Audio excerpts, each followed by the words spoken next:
8:00. Call this meeting to order. This is the meeting of the Finance Investment Committee of the Vallecitos Water District for Thursday, May 30th, 2024 at 3 p.m. at the district office in the upper conference room.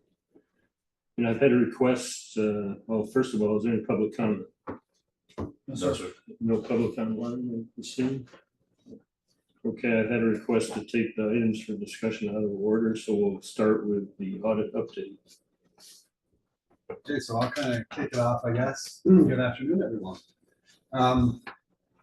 So now that we're getting to the end of the budget process, there is no rest for the finance department. We get to go right into the audit process. So we will be starting the audit process in June for interim. And our auditors, Coley Delaney is a partner with the Poon Group, is here to talk about the audit process and what they'll be doing when they're here and what Jody will be doing to help them. So with that, I'll introduce Coley and let him talk. All right, thanks. Thanks, Wes. Yeah, so as Wes mentioned, we are scheduled for our what we call our interim field work for the week of June 24th, and I'll get into what sort of that entails in just a second.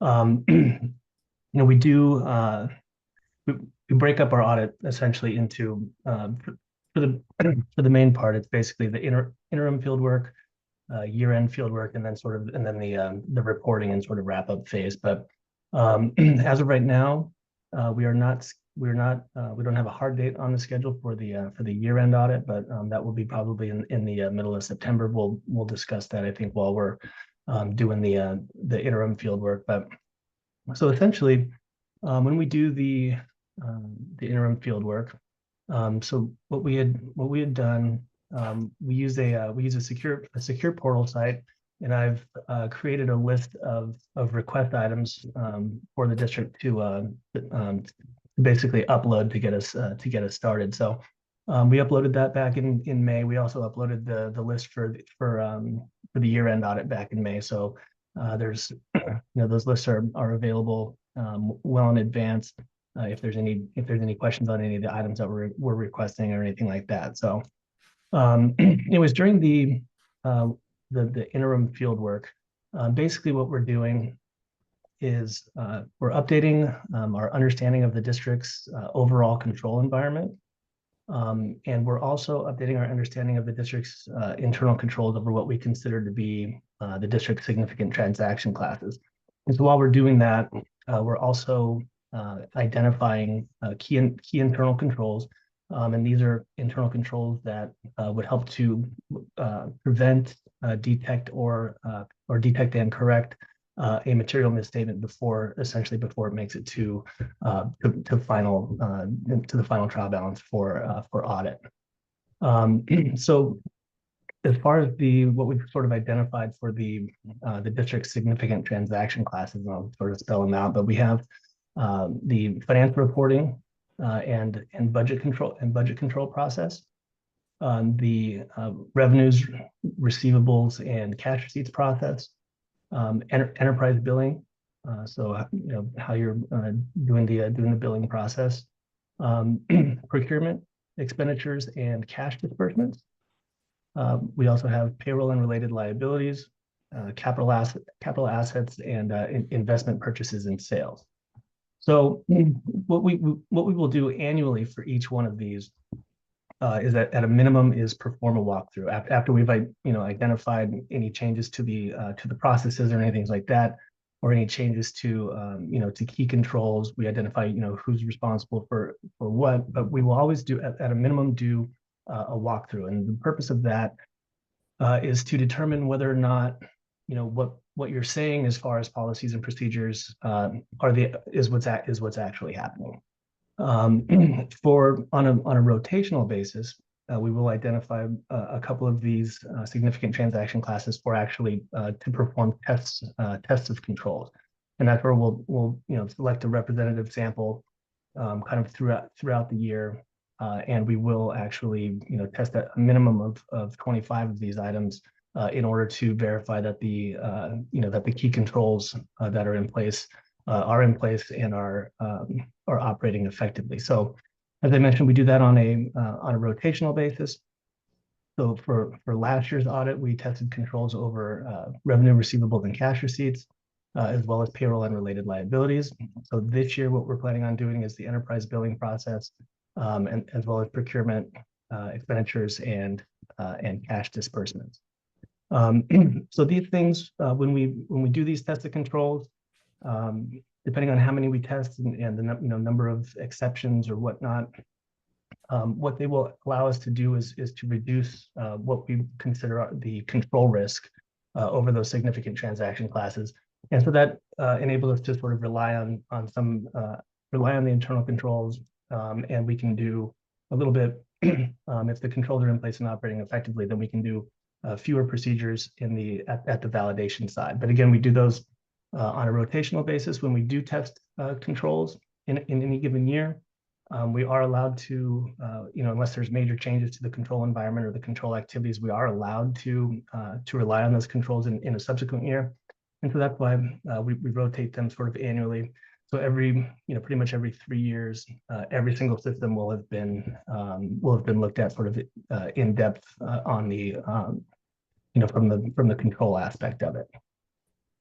Some of the other procedures that we'll be doing during the interim timeframe is performing census testing on the census data that's provided to the actuaries. So, for your CalPERS cost sharing plan, just to make sure that, ultimately, CalPERS puts those actuarial numbers together.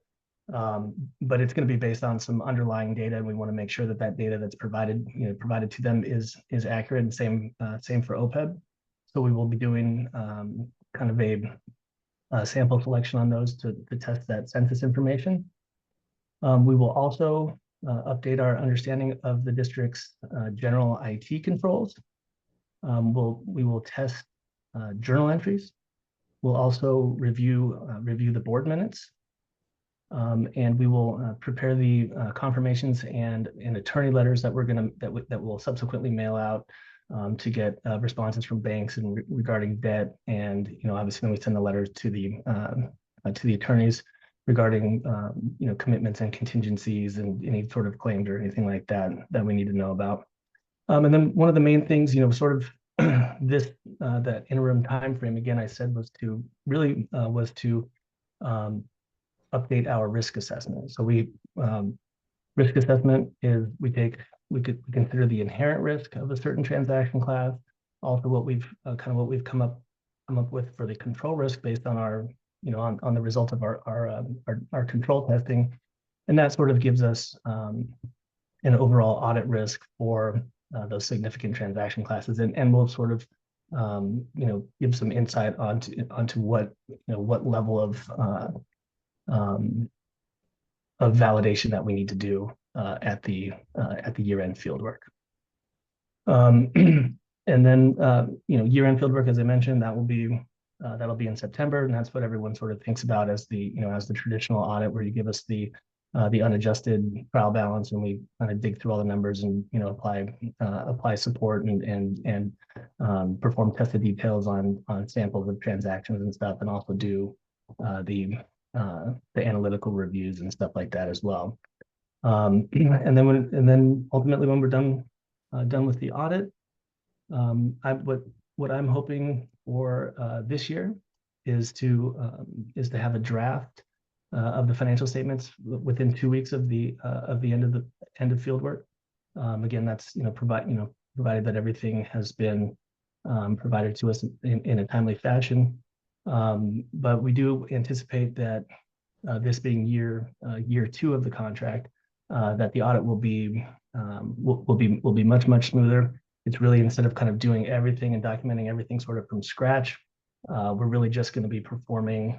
Now we're kind of moving more into the update sort of phase. So again, should be really smooth. We have the financial statements built and linked and everything like that. So yeah, that's hopefully we'll be issuing the financial statements much earlier this year. So that's basically all I have, unless you guys have any questions about the process. I can answer for you. Any questions? None here. I'm just curious, last year's audit, what were the areas of focus?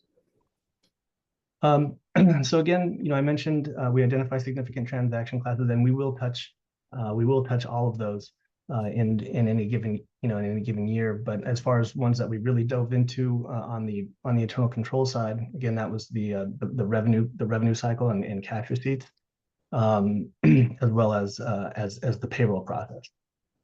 That being said, again, that was just for the control side. But on the year-end validation side, again, we will audit every section, every account, every account balance. If there's a line item on your balance sheet, we will be looking at it unless it's clearly immaterial. But also, I think we do look each year as to whether there are any sort of significant transactions that occur sort of outside of the normal course of business. Last year, one of the ones that was sort of significant with a new GASB, the Governmental Accounting Standards Board, had a new statement to implement, was statement number 96 for subscription-based IT arrangements.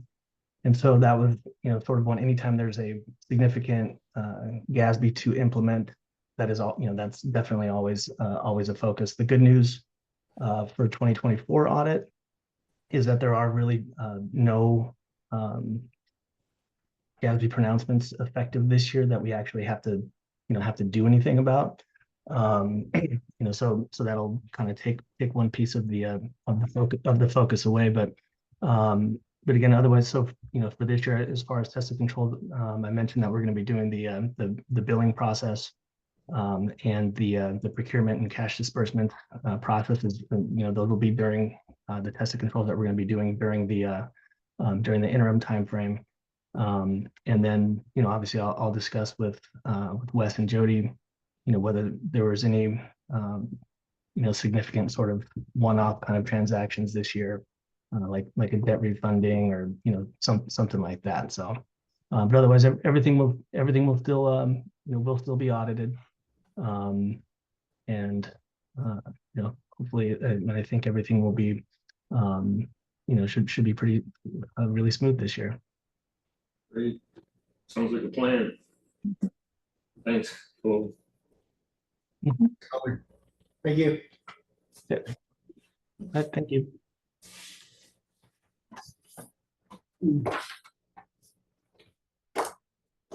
All right, moving on to the next item, PERS policy.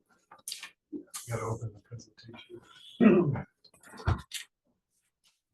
Well, while he's getting the presentation going, so the committee, we know that, with PERS, unfunded liability, that not just us, but a lot of agencies are looking at setting policies as the actuarials change.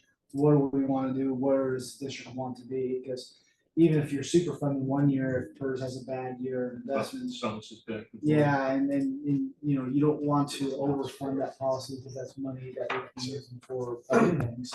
It becomes needs to be used for a revenue side, it ends up being used as an expense side. So yeah, just to kind of recap, I know we're all excited about the audit too, so I wanted to kind of get a little more information on that. Audits are good. Well, They make sure that you're doing your job right. They give you confirmation. we do. It's validation. Yeah, and these others, they're pretty thorough. We didn't really get to see them last year though. They did everything remotely, so it was a little strange. But yeah, the first year especially, they go through and actually get documentation of all of our processes. So we give them each process and we have it written up. Like Jody checks this after Janelle's posted that, and then all the controls we have over everything. So they get all that documentation, they put it in their system, and then they go and they test it. And they say, for example, like, if AP edit list is supposed to be done by Janelle and checked by Jody, they'll pull samples and they'll make sure that she initialed it after Janelle did it. We're actually doing the processes that we said we're doing. So that way they can, they test those and then they say, okay, this is low risk because they're following the policy. Then during the field work, they don't rely on controls more. Right? Kind of summary of what he was saying, he has a lot more information. But they rely on it, and then they don't have to do as much testing during field work because of what they did during interim. Do they actually interview employees? Yep. So they interview employees for, Been through that in the past. most of that's usually it's for fraud. Usually they'll ask you if you're aware of any fraud and things like that. So they do a lot of management. They might do board directors and whatever else. So yeah, they will. I think they interview. They also mail the banks too. If you caught on for that, that's attorneys as well. verify balances, Yeah. certain large number of transactions. And they will not issue the financial statements until they get a confirmation from the attorney saying that there's no significant litigation out there. So last year, it was like a last minute thing before the board meeting. I was like, you haven't got this back yet. You'll let me know on Tuesday. It was like that. Anyway, just to recap the audit. Now we can move on to the fun stuff. So today's meeting, we're going to go over, and General Manager Gumpel actually introduced it a little bit. The PERS funding policy will be the first item on the agenda. And then the pump zone charges, which Mike will present after we're done with the PERS funding policy. So getting into the funding policy, as you may know, the district is part of a pooled group plan, and we have two types of employees in that plan, the Classic and the PEPRA. So if you were hired after January 1st, 2013, you're in the PEPRA funded plan. The difference between the two is Classic is 3% at 60, is a defined benefit plan, 3% at 60, and PEPRA is 2% at 62. So PEPRA is a lot cheaper and the benefits aren't as good. And then the expected rate of return on investment. So we get all of our money is invested or put into CalPERS. They invest it and they expect to get 6.8% return in order to meet their liabilities. If they don't realize that 6.8%, then it creates a liability to the district to pay it back. And when we pay it back, we have to pay it back with principal plus 6.8% interest because they would have had that money and they would have invested it and gotten 6.8% return. So it's like a liability or a loan to CalPERS for 6.8%. These are the best investment advisors ever, right? They're really good. They always get 6.8. No matter what, they get 6.8. They do. Yeah, they guarantee you they'll get 6.8. And the district is obligated to pay any shortfall. So if they don't realize it's 6.8, we have to pay it back. Here is a graph showing the historical returns of CalPERS back to 2002. So we have about 22 years of returns here. The orange line represents their actual returns. And as you can see, it's all over the place. The blue line is their target rate of return. That's their required rate of return. It's actually gone down from 7.5 back in the day to 6.8 now. So whenever they realize like significant returns at like the 21.3, they actually have a policy that says that they will then use that sort of surplus funding to lower the discount rate to reduce the costs and their expected returns going forward. So when they got the 21.3, it went down from, I think it was 7% down to 6.8% as far as the discount. They call it discount rate or required rate of return. It's interchangeable. And then the blue line, I said, was their target rate. The red line is actually 0%. They got no return. So you can see what's important here is over the last 22 years, they've had losses only 4 times actually, which isn't bad in my opinion over 4 years. You can't see the one. I don't know if you can move this. 2008, the big day. Yeah. So they had a loss 24% in 2009 during the recession. So 4 times over 22 years, not too bad. The other thing I did want to point out, they've actually released their returns for 2023. Their valuations are always more than a year behind. So in August, they do the previous year. So they've released the actual valuation for 2022, which is this loss of 6.1%. But they've also put out their returns for 23, but no valuation yet. And the returns for 23 were 5.8%. So they did have a loss because they didn't meet their required rate of return of 6.8%. Hopefully that's clear. So there's a 1% loss there that we're going to have a liability for in the next valuation. But one of the important things I did want to point out is that over the 20-year and 10-year average, they've actually met their target rates of return. So they've been doing pretty well in that scenario. Over the last 5 years, they're at 6.4 versus a target of 6.9.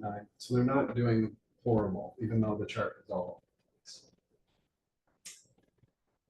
And one thing I presented last time is if we're putting our money in CalPERS, we're getting this rate of return. So people say, well, why would you pay it off? It doesn't make any sense. But if we took our money and we put it into even camp right now, it's going to earn 5.56%. We're not going to get the 6.4 that they've gotten over the last 5 years. So it's never a bad idea, in my opinion, to pay off the 6.8% debt. We're getting returns and we're paying off right now. So policy summary, staff is proposing a policy to handle the unfunded accrued liability so that we can manage it. And the components of the policy are going to be, we're planning to pay the minimum payment to avoid negative amortization. I'll go more into what negative amortization is after this slide. And prepayment, every year we get an invoice from CalPERS that says you can either pay a lump sum or you can pay monthly. If you pay lump sum, you avoid the whole year's worth of interest. So it's usually like 40 grand. So we've been paying it annually. We're going to repay it annually to save that interest. The policy sets a funding ratio target range between 85 to 100%. That way we minimize the liability and reduce the amount of interest we have to pay. And the procedures for funding it will be, if our balance is within range, if it's within the 85 to 100%, we will pay the minimum amount to avoid negative amortization. There's that term again. If it's above the range, meaning we're surplus funded, so it's over 100%, then we will pay the minimum required, which typically would be 0. And if it's below the range, we'll pay the minimum amount plus an amount sufficient to restore us to within the 85%. So that's the policy summary. Going into the negative amortization, this is a little bit of, I actually summarized this. This is from the actuarial evaluation. And this is on page 13 of the 2022 actuarial evaluation. Every time CalPERS doesn't meet their minimum required returns, they create a new liability. And luckily for us, last year they were super funded, so they gave us a fresh start. So they basically reset our whole thing. Otherwise, this page would be filled with like 4 liabilities every year. It was a long list before, but since we were overfunded last year, they started over and you set partial fresh start they had there. So that just restarted the whole plan. So now we only have 2, so it's easier to present for me. So I say thanks for that as well. But looking at this, our unfunded accrued liability, as of it's actually projected in 2024, would be $15.1 million. I'm trying to get into explaining how negative amortization works. We can see that this partial fresh start has a balance of $13.5 million. Now the amortization period, so it's basically a loan to be amortized over 20 years. And the minimum required payment for that loan is $289,000. You may note that a $13.5 million loan over 20 years at 6.8% interest is going to have a payment of higher than $289,000. It seems awful low. It's because it is. It's their minimum required payment, not the actual loan payment. And we can see here that they're ramping. So it says ramp up, down. And they're only requiring us to pay 20% of the actual required payment on that loan. So that's where the negative amortization comes from. You should be paying 100% of the required payment, not 20%. So It's like a subprime loan. So it's 5 times. yeah, so they did this because back in the day, I know it didn't really have this in there, but back in the day in 2013, when CalPERS said, oh, well, look at all this unfunded accrued liability we have. We've got to go tell people about this. It needs to be reported on because GASB, which GASB was it? 68 came out. And we now had to put it on our financial statements. So they went to cities and agencies and said, you have a $13 million liability and we need $2 million from you this year. And everyone was like, what? Especially cities, I imagine, were probably freaking out.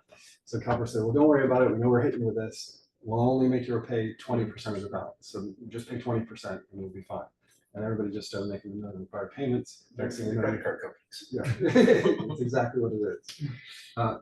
So to go into this further, though, this is the 2 pages later in the actual evaluation where they show what the actual payment would be to pay down our full balance over 20 years and over 15 years if you decide to do so. Here we can see that the payment on that same balance would be $1,354,000 if you want to actually pay it off over 20 years. That's what our policy says we're going to do, is pay that so we avoid $921,000 in negative amortization. Because that would just create a new liability for next year that would have the same type of thing where they might even ramp that too.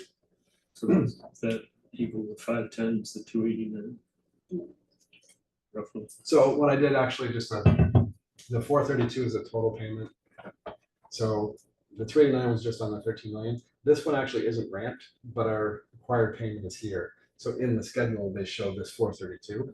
So you can see the 432 here. So here's the balance, the 432 payment. But if you actually want to pay it off, here's some alternatives for you. And then they show you if you want to pay off over 15 years, you can pay this amount, or you can pay this amount. So that's the minimum required payment that we'll pay to avoid negative amortization. And that's what's built into the budget for fiscal year 2025. So Next, I want to take a look at the funding history, and this is just to give you an idea where the district's been funded on both of our plans, because we did set the range between 85 and 100% in the policy. And we can see here that in the last actual evaluation, both our plans were within the funded ratio. So because of that, we would just pay the $1,354,000 to avoid the negative amortization. And in conclusion, the staff believes it's prudent to create a policy because this is our most expensive debt and we should be paying it down whenever possible. The rest of our debt on the average cost of capital is 4.6%. So paying down the 6.8% debt is the responsible thing to do. We also believe it'll help with efficient financial management because it'll give us a policy to follow and rules and designate who's responsible and how we address the. So currently, we don't have a policy. We don't have a policy. It comes to the board basically every year during the budget process. We had a policy in place as a 3-year policy to pay it down 100%. Yeah. But we didn't make the third payment because we actually got super funded on it. And that policy expired. And it minimizes the impacts on ratepayers because it reduces the amount of interest that we pay. And it supports good bond ratings. Anytime you have a policy in place to really deal with difficult areas or your most expensive debts, bond rating agencies actually look upon that favorably. They also, raising, anytime the board is willing to raise rates or deal with things like this, it helps with bond ratings. How detailed does the auditor get as far as PERS issues? Do they get into those? Yes, they would, because they actually prepare our notes to our financial statements. So they're gonna know the types of plans we have and all that stuff. So that's the one, pretty much 3 notes or something that they prepare the financial statements. Because we prepare all the financial statements, including the notes, but when they came out with GASB 68 and 75, which is like the pension and the OPEB. Shifted it to the auditor. We gave it to the auditors because it's like 10 standard pages that they prepare for all their clients, and we were like, we don't want to have to create those, so we gave that to them. The same in 96, which they just did this year. So, so they know quite a bit about this, and they do. He was mentioning doing the census testing, which is directly related to this or to our OPEB. So he'll look at the employees, their age, and everything like that. And then it'll ensure pension benefits are fulfilled to customers finally. So lastly, but not necessarily least important, we'll make sure the benefits get paid to people who are in the program. And that's the end of my presentation, unless you have any questions. Any questions? The headlines for CalPERS this year are that they've made terrible investments. They were heavily focused on ESG, which is unfortunately as promising as it seemed been unwound. So is there any additional liability you see if they fail worse than we think? Yeah, I mean, anytime they go below that 6.8. So we just gotta hope they come close to that. I mean, but hopefully it won't ever get worse than 24% negative. So I mean, that's the best. I did read a bunch about them changing the types of investments that they were allowed to go into. But we don't have anything on 24 yet. I don't know. We will get the actual valuation in August for 23. So that'll be in a few months. And then I think it's not until another 6 months that we get the 24 estimation. So we won't really have any idea. Yeah. I guess that's my one concern about committing to a policy of 100% payment is that you might see in 2026 an 8 million flood, Yeah. 5 million, even a 3 million. Well, one of the things the committee can consider is making a recommendation to change that percentage from 85 not to 80%, which would actually change the way we look at it. Right now, we're in a good position where we're funded fairly well, but that also means when PERS has a bad year, the number goes up significantly. Right. But when it has a good year, the number goes down significantly because of our high rate of funding compared to our evaluation. Well, that's why we look at the 20 and 10-year averages too. I mean, they're 7%, 6.4% over the last 20 years. So, I mean, they're doing well even though they have bad years. So we kind of have to rely on that and say they make mistakes. Well, it's just big swings and Even with the lack of current data. Yes. It's kind of those two things. You kind of want to hang in there through the big swings because when it goes down, it also comes back up, and historically they've proven to do pretty well. I just hate to put the district in a risky proposition. So maybe some guardrails would be prudent here for if it went over in excess of 30% to require approval from the board or something. Nice. Well, and if it goes, yeah, that makes sense, because we've got 85% set for policy, but we could say if it's, we could add something in there saying if it goes below 70 or something, we have to get board approval or refund. Is that, would you like us to make that recommendation before bringing it to the board? Yeah, I think so. Because we're going to the board next Wednesday, so. Right, please. Okay, so what we'll do is we'll add in a kind of a bumper, a bottom bumper that says it needs to be brought back to the board for consideration if it goes below a certain funding rate percentage. Because that will equate to a big dollar, right?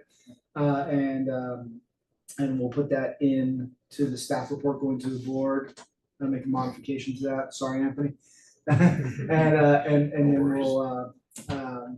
we'll take it forward with staff, with committee's approval, or committee support to the board. Okay, Sounds good. Thank you. That moves on to the last item, front zone charges. Else, Mike? you guys got the fun, exciting stuff this committee. Getting my computer to advance and going a little bit. Okay, so the pump zones, slide. So just a little bit of background on, in 2017, we went to the board and they approved a 3-year increase for the pump zones to get it up to 95% at the time. And I have a history on that too in a second, so we'll go over that. We're using what's called a weighted volume lift approach. So what that means, we have 9 pump zones, 9 active in the district. And if the base level is like 200 feet, but we have to pump it up to 800 feet, that's 600 feet of lift. It's not from 0 to 800, it's from the base to the lift. So that's 600. So what we do is we look at all the 9 pump zones, how much water flows are there, multiply it all and come up with how many feet of lift. Get the electrical cost divided by the feet of lift to come up with a per 100 foot of lift rate. So in It's, your example, it would be 6. Yes. Mm. So, so the direction of the board at the time was to recover 95% of the electrical only costs, no ancillary costs, no staff time, no capital cost replacement, which is 95% of electrical costs. And I have a history again. I'll show you in a second. yeah, so no maintenance, no repairs, no replacement. So again, gold 95% recovery over that 3-year period. We have 9 active pump zones, 10 in total, with about 3,000 customers that are in that. So the rates were last updated in 2019. We went 2017, so we raised the rates in 17, 18, and 19. And that was the last So time. that was a ramp up. It was a ramp up, right, because at the time it would have been a significant increase. Not only would it have been an increase, but there were changes within the pump zones. The pump zones weren't standard. They weren't based on per foot of 100 foot of lift. Yeah, it was a ramp up for, the main reason it was a ramp up was because we changed the approach. Before, each pump zone paid for the direct cost of their pump zone. So some zones, even though the lift wasn't high, there was only a dozen customers. So they paid an extraordinary amount, while other zones, even though lift was high and it was a bigger expense, they had 1,000 customers. So the board looked at it all and said it'd be more equitable to kind of standardize it. And because of that, it made some significant differences in pump zone rates. So that's one of the main nexuses for why it was ramped up to 3%. Yeah, I think one zone went from like 4 cents to 50 cents because of that issue. We said, well, Per each, per unit per unit of water. Yeah, per unit of water. for that zone.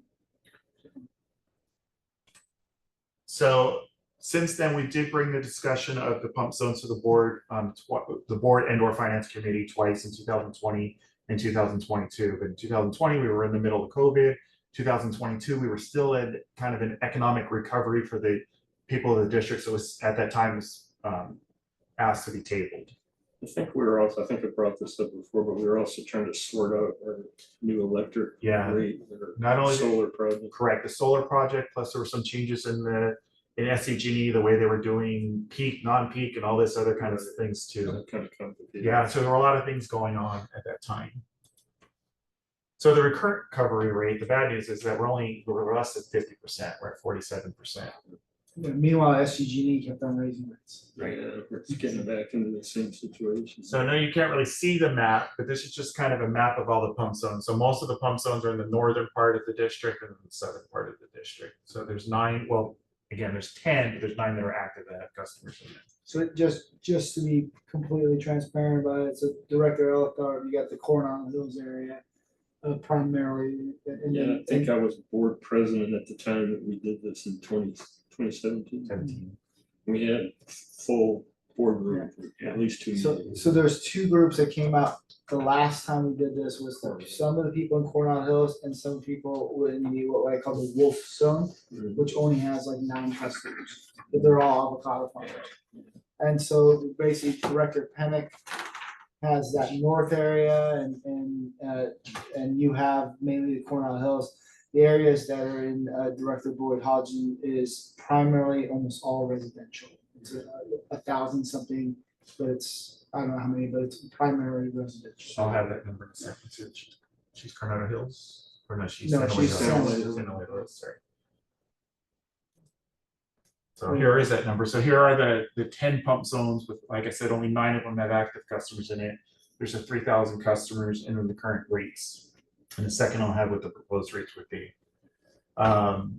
So She's Double Peak and Schoolhouse. okay. So For the about most part. 15, 16, 1,700 Mhm. customers in that area. Yep, and almost all of them except for really Coronado Hills is Director Pennick's. And of course the San Luis. So the last And time. going back and not High Point, but the Metal Arc is actually Director Grossman's. 129. Yeah, so I'm having the map updated. The engineering had the map wrong, so it's the whole community is in that pump zone because there's a little reduced zone. So we pump the water higher into that zone, and then it gets reduced down to the lower zone. But all 129 still pay because we have to get the water higher to get it down to them, kind of up and over the hill. Yeah.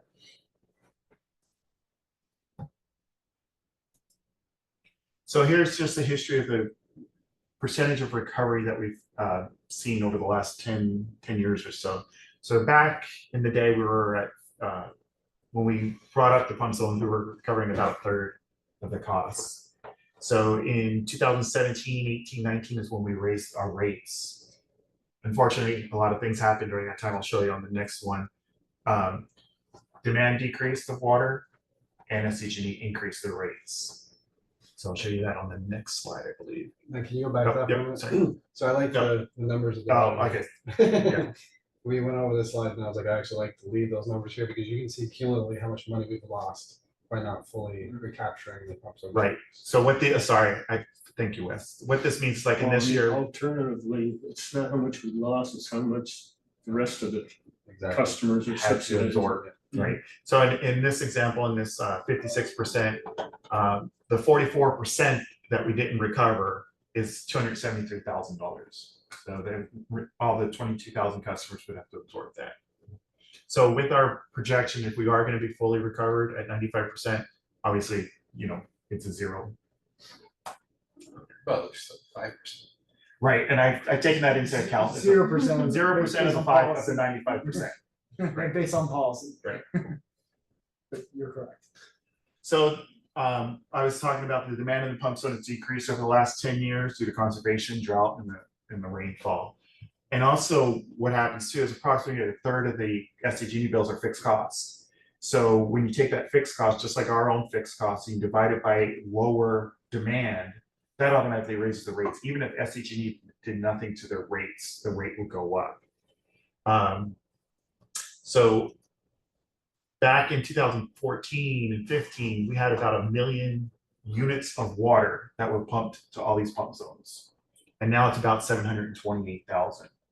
So again, about a 30% decrease in demand in those areas. And again, with fixed costs over only 70% of what was, the rates are automatically So decreased. water authority. It's a microcosm of what they see. So what I did is I actually put those last 2 graphs together just to kind of show you, is that the reason as demand went down here, you can see how our recovery went down. And that was because of that. Now, demand still went down in these areas, but this is where we had the rate increases. So that's why our recovery went up. Now demand has been slowly it's kind of leveling off, but it's been slowly going down, and that's what you see here. So back in 2014-15, the average SDG&E cost per unit of water that was pumped was about 30 cents, and now it's $1.02. So that's our cost, 95% of it. An increase of 240% over those 10 years. And during that same time frame, the average use per customer was 29 units, and now it's down to 20. So that's a decrease of 31. There's been a lot of ag customers and that a lot of ag customers in areas, especially in the north, that are no longer grown. A lot of avocado groves are no longer avocado grapes.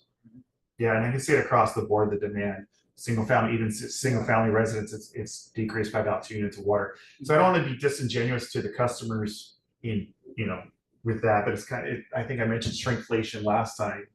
As you're buying that 2 quart of ice cream, it's no longer 2 quarts, it's 48 ounces. So the price doesn't go up, but you're getting less for it. So in a sense, the customers are kind of seeing a savings because they're reducing their usage, but on the other hand, the costs are going up. Gatorade did that to me. Yeah, 32 to 28 ounces. So I was showing that the what the rates were on a couple of slides back, and here's to recover the 95%. Here's what the rates would be. It's basically double. Yeah, it's 101% increase, or 102% increase on some of them.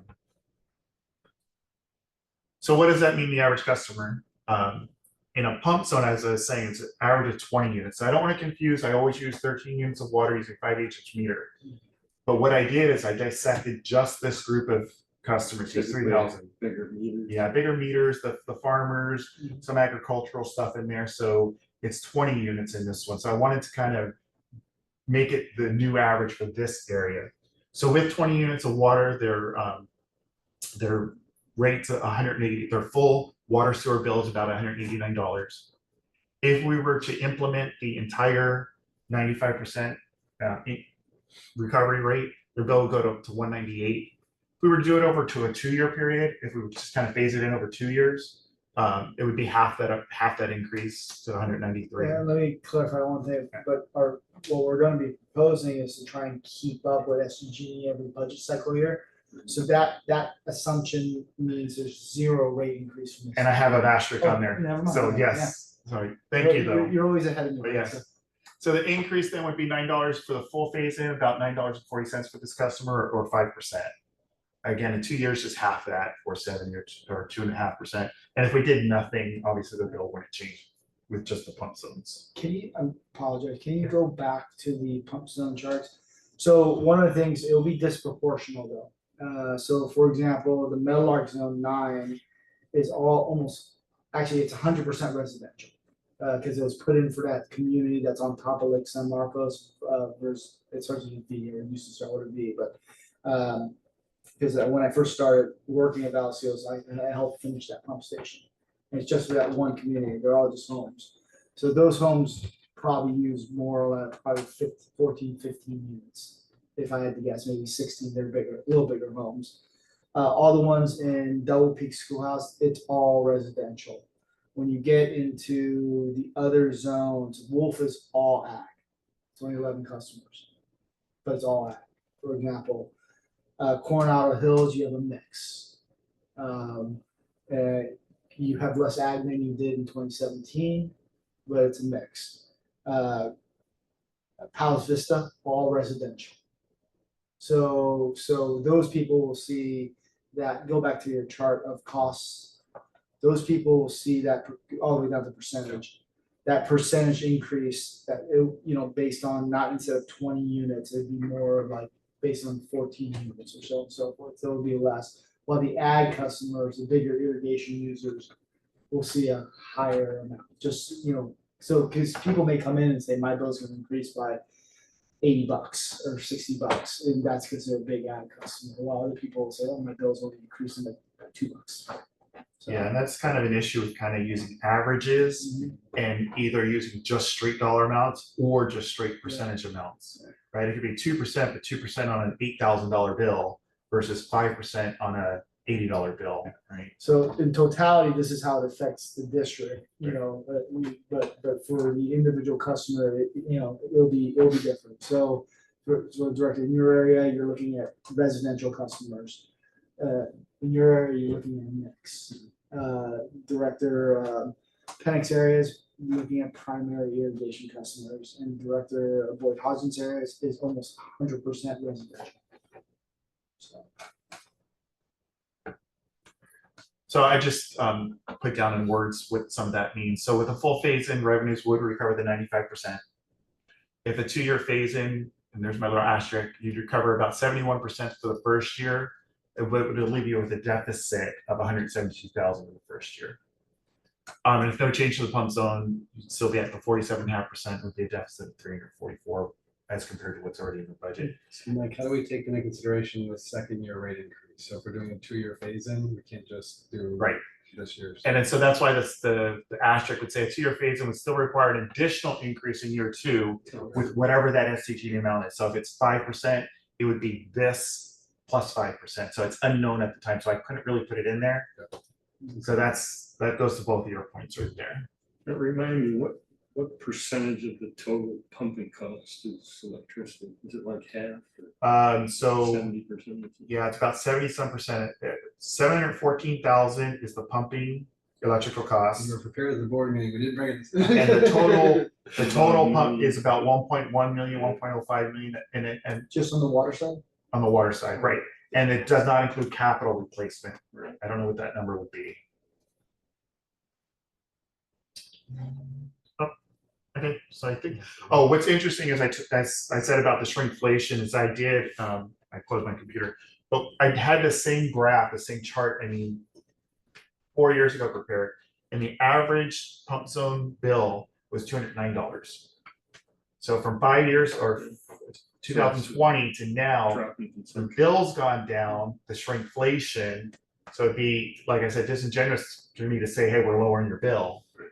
But the truth is the customers will be seeing a lower bill because they're using less water.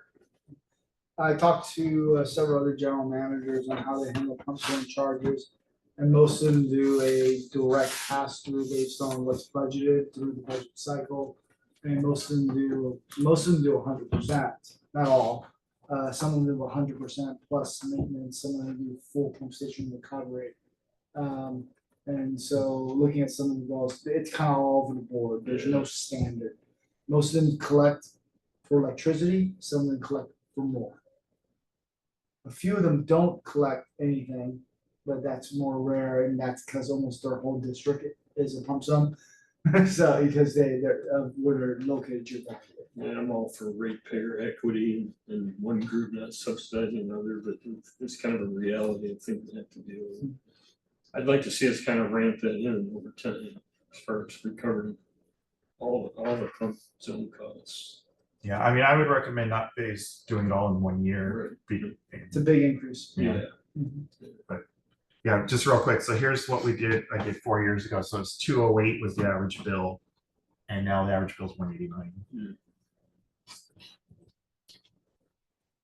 Why can you arbitrarily up a pump zone's bill without 215? Yeah, so I'm not the expert on that. We could ask Jim a little bit more, but my understanding is because it's a direct pass-through utility quantity that's already been approved by the CPUC or by the AUC. So there's already been a full public process for that. And as long as we're not adding anything to that, then you could do it without a 218 process. As soon as you decide to muddy that with anything else, then that opens up that's a different process. So there's a whole CPUC process for SCGD on what they charge and how they get approved. And that goes through, if you want to call it public scrutiny, that goes through its public scrutiny and so you're just piggybacking on that public process which has already been adopted. Got it. Thank you. What do you guys recommend for 1 year versus 2 year phase? Is there any other issues? No, I would say we recommend the 1 year. Okay, It's, that's kind of. Yeah, I just gave it for an option and just to see what it would look like, but I would recommend the 1 year. yeah, it didn't work out well for us last time we did the 3 year. So I'd like to see it go in 1 year and then hopefully adopt an ordinance that says we'll pass it each increase each year, yeah. And we were doing that until like 2016 or something. And Well, so, we did that because of the ramp. That was approved by the board, the 3-year ramp. Well, no, but like from 2009 to Oh, we did? 2014 or 15, every year with the budget for 2014. so as far as electric costs for different accounts, have we sorted out the issues with the solar Yes. project? Yeah, so if we didn't have. 'Cause I know there was timing issues of Yeah. estimated bills. And If, things like if we that. didn't have the solar project, we'd have another, it's under 200, 172,000, but it's growing every year because our solar, purchase rate is set at 7.9 cents a kilowatt and 7.9 something. So as SUG increases the rate, yeah, so we'd have another revenue requirement of just under 200,000 this year that doesn't exist because of that. So that's the good news. And then, but it's so like anything else, it's not a reduction, it's a Lessening the increase. yeah, lessening, it's a reduction in increase, not a reduction in bill, unfortunately. But it's still, and this is a little premature, but staff is working on a pump zone fact sheet that's on the agenda for the P3 committee. So Director Brissett, you'll see that at the next P3, which is Monday. And that fact sheet is if the board approves the pump zone rate charges on Wednesday, which is the 5th, that fact sheet along with the pump zone charges will go out to all the affected customers. So we're gonna send out that fact sheet early to the committee members to review, so we can have a good dialogue about it, a constructive dialogue about it at the P3. So assuming, and you know, the board still has approved it, so all that's going on the 5th is recommendation for the board to approve notifying customers that we will be taking action in June 19th. So there's no actual action of actually approving pump zone rates, so we still have to notify customers, get them to be fair and transparent, so And when will this take effect? July 1st. July. So, and if the board chooses, or even if the committee chooses, the ramp up option is the option to go, then a staff will make the appropriate adjustments, so. So if this is to recover the electricity, why not do a full 100%? Because it would be a 2-cent difference there. Yeah, it was, the board elected for policy not to do that. There's a small argument that when we put water storage up top, in our pump stations, we design into our standards a way to move water back down the hill. It's there for emergency purposes to feed back to lower zones if we ever get into. It's very rare that we dire use it, straits. Yeah. but in 19 years here, we did use it for an extended period of time when we had to take out a tank in San Luis Hills. So we did do that. We moved water from Coronado Hills up to Double Peak, down to the bottom of San Luis Hills. Yeah. We did. 5%? Yeah, so, yeah, once out of 20 years. So we have done it, I and think that's the only time. Prudent for Yeah. insurance policies. for And the number was kind of just set arbitrary. So it could be, that's a whole different issue, and staff hasn't touched that since the board said that policy. I see. Obviously, in addition to this, there's talks of a 218 potentially down the road. Yeah, staff is planning on starting to work on it at the end of the year, but not bring it to the board. We wouldn't be ready with a new cost of service for 218 until probably spring of 2025.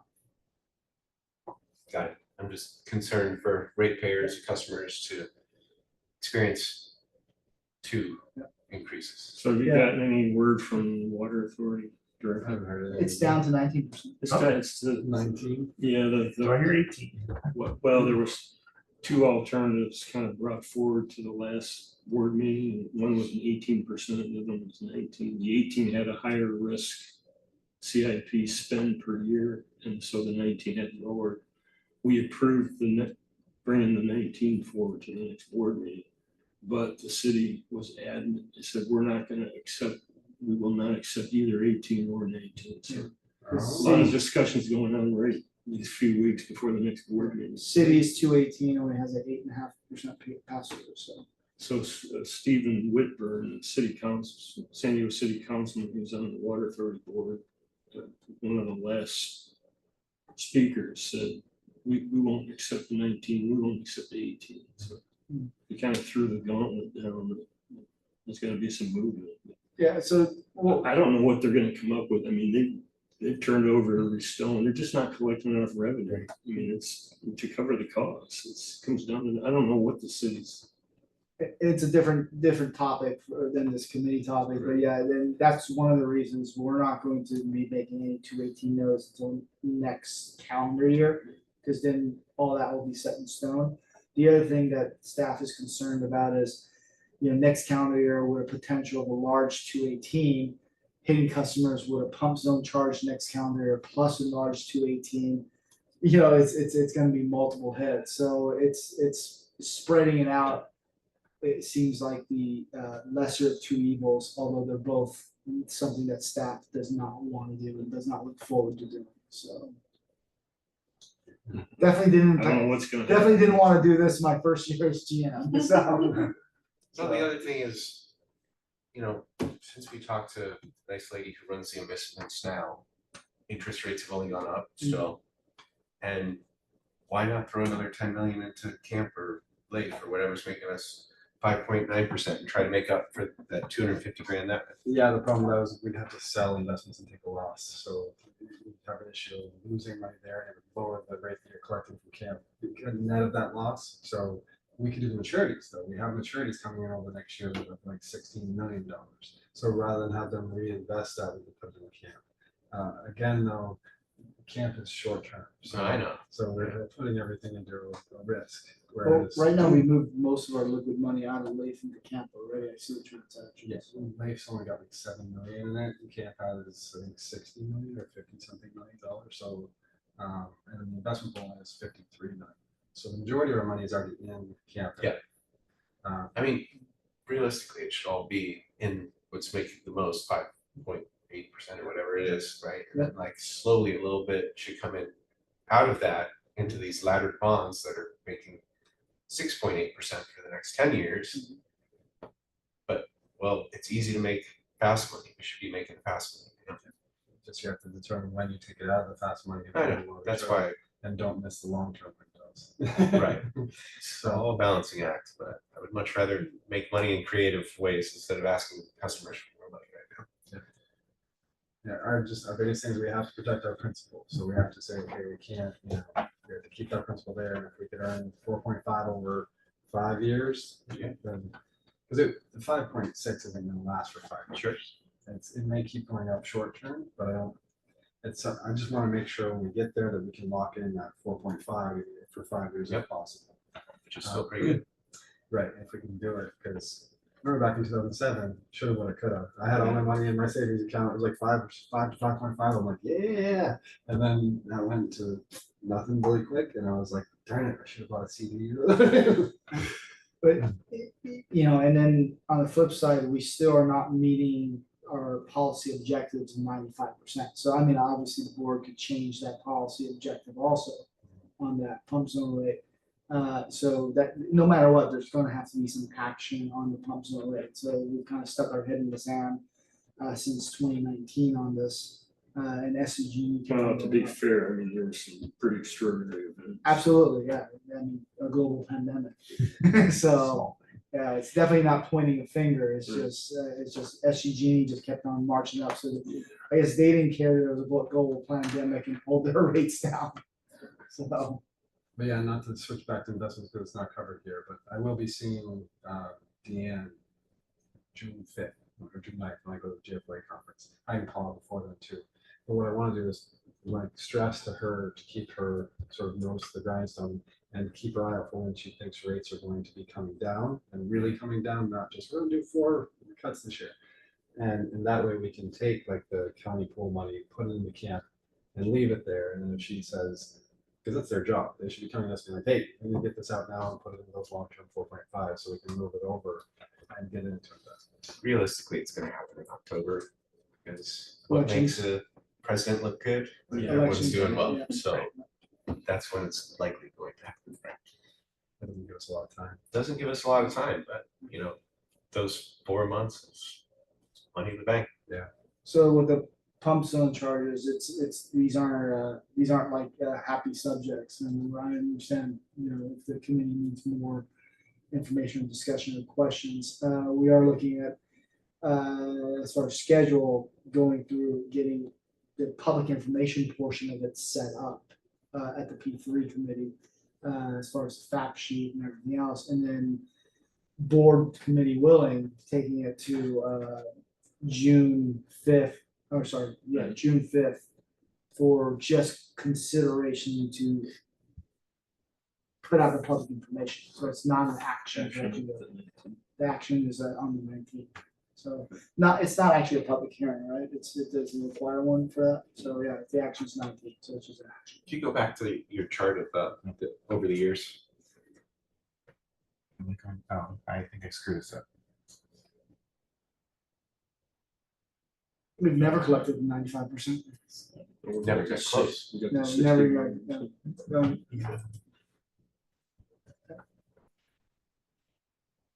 So we've ate this loss for a decade. Yep. Pretty darn close, including 1 year over what it is. Sorry, that's my dyslexic there. So pretty much it's been this way for a decade. Better. Yeah, sorry. Yeah, so again, the other way of looking at it is the non-pump zone customers have been subsidizing for, And I think that's a better way to look at it, because I'm a customer. it's not that we lost the money, it's unfairly shifted to the non-pump zone customer. Right. All things being equal, the actual water rates would have been a penny or two cheaper for all customers. And that was the argument of some of the customers that came in, like, you just keep spreading it over the whole district instead of just us. But that penny over years. Yeah, it's an equity It's issue. right now, it's $10 per year per customer. That's what it comes out to be. By not recouping the 300, but for this year, it's projected to be 344,000, I think. You take that 344,000 divided by all the units of water and multiply it all, it comes about $10 per month per customer. $10 per year, sorry, per customer. $10 per year per customer. Well, I mean, looking at, it's been happening for a decade. I think instead of multiple rate increases, especially to certain customers, we should consider this all under the 218 of next year. And then give all customers input on this. I see both ways. I see we're unfairly charging customers in one way, but I also see everyone needs water. So what are you gonna do? It's not their fault necessarily that they live on an area that's slightly more elevated. It's California.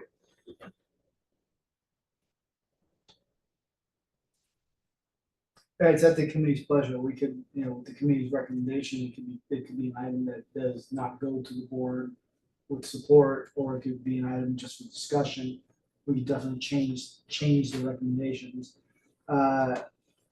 It won't require 218, but it'd be going out simultaneously with a 218 for next July, ideally. So that means those customers will get 2 notifications, one for pump zone notifications and one for water rate increase notifications. One of the things that makes it a little bit more challenging, and it's only by a penny or so, is if the pump zone charges were in place, then the rate increase would be a little bit less for everybody. For everybody. I'd rather just do it now. When we're already absorbing $4 million losses for the next 2 years, to add another $344,000 in there is kind of tough. Yeah, but like Director Grosset's point is, we've been doing it for over a decade. I understand. So, but yeah, it doesn't mean it's right, and I understand that too. So really, I kind of got a split committee here.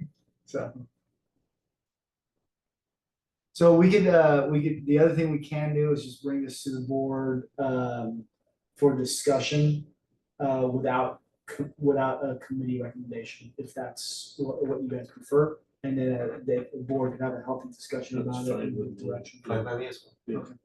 That's what we'll do. Is there any, at least, consensus that want to bring it to the board, whether you guys would, even if, whether it goes forward or not, or how it goes forward, that's a different discussion, is, more or less 1 or 2 year, phasing. I'd prefer one. Is there any, if it were to go forward? And that could be a different discussion anyway, so how's this? We'll provide the board with both in presentation. Sounds So if we can backtrack for a minute, the PERS policy. One thing, there is sort of a fail-safe built in for board approval, because we don't actually adopt the payment for the PERS policy until after we brought it to the board. So it comes to the board through the budget process. So the board has the ability to approve it or say no. So I'm not sure we still need to add in the 70% because any payment is going to be approved. Let's you and I talk about that, because if there's a fail-safe in the policy, then future auditors or if we get another, financial, if they look at a credit rating, we're not violating policy by taking it out of the board. If it says if it hits the 70%, we take it to the board for board approval, then if Fitch does looks at has our board been prudent with our policies, then we're following that policy.